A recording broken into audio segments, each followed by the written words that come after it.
a week after most of the Tampa Bay Buccaneers' 53-man roster and coaches stood in linked arms during the national anthem.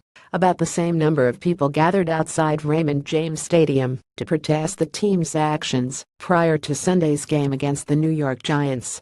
Related News Archive. Barbara S. Selden, organizer of the Stand Up for America protest at the corner of Columbus Drive and Dale Mabry Highway, was happy with the turnout, as much for passing cars honking support as for those braving the heat to stand on the roadside. "They are for what we are saying," Selden, 65 and of St. Petersburg, said. The national anthem honors those who served and died for this country.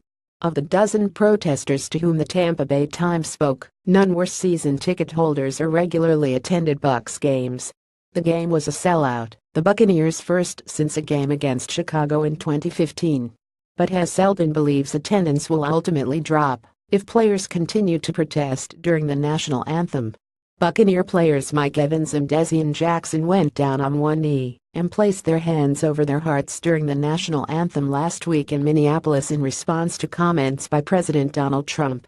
But linking arms is just as disrespectful, Selden said. Those protesting outside the stadium said they were aware of the NFL players' intent to bring attention to what they feel is unfair treatment of African Americans by police.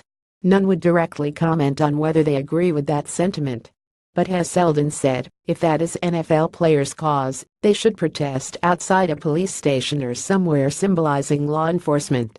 Everyone has the right to protest, said Sully Grasso, 70, a Pinellas Park resident and U.S. Army veteran. But they are paid to play football, so when they are at work, play football. In Brooksville, a few hundred people gathered at Coney Island Drive-In for an NFL boycott party, where attendees could toss their football memorabilia into a flaming barrel in exchange for a foot-long hot dog. Cars spilled out of the parking lot of the iconic hot dog restaurant, lining the roadway in both directions. Out front, families dressed in red, white and blue stood in line for food. Out back, dozens sat together eating at picnic tables as a band played rock music, and as the pile of NFL gear to be burned grew higher. Teresa Brown, 37, of Brooksville, came to the event with her 5 children, ranging from ages 7 to 15, without any knowledge of why NFL players and coaches have knelt during the national anthem. "I'm an American and I respect the American flag," she said.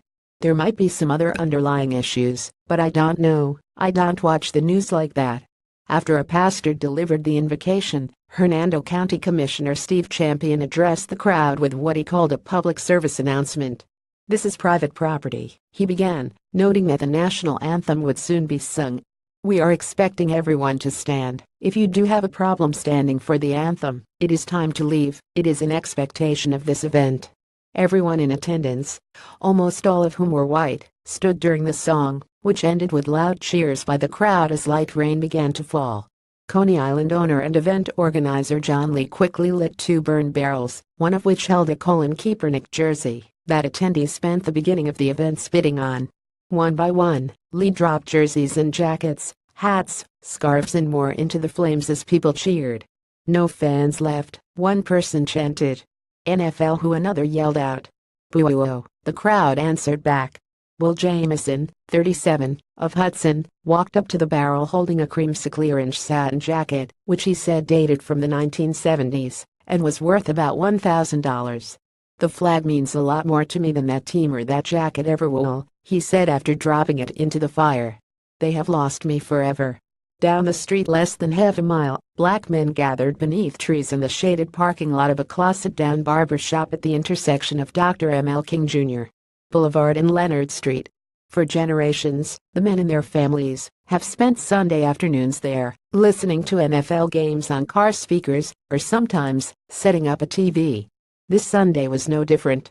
All of the men, many of whom are employed by the county or city, declined to be identified by the Times for fear of retribution at work. But all agree the event at Coney Island, where many community leaders gathered, left them feeling uneasy. "We aren't disrespecting the flag, we just want people to hear us," one man said. "We're just asking for justice." Contact Megan Reeves at mreeves@tampabay.com. Contact Paul Guzzo at pguzzo@tampabay.com. Follow at Guzzo Times. Tampa Bay critics of NFL players stage pre-game rally, jersey-burning boycott 100,117 last modified Sunday, October 1, 2017 9:27 p.m. Photo reprints article reprints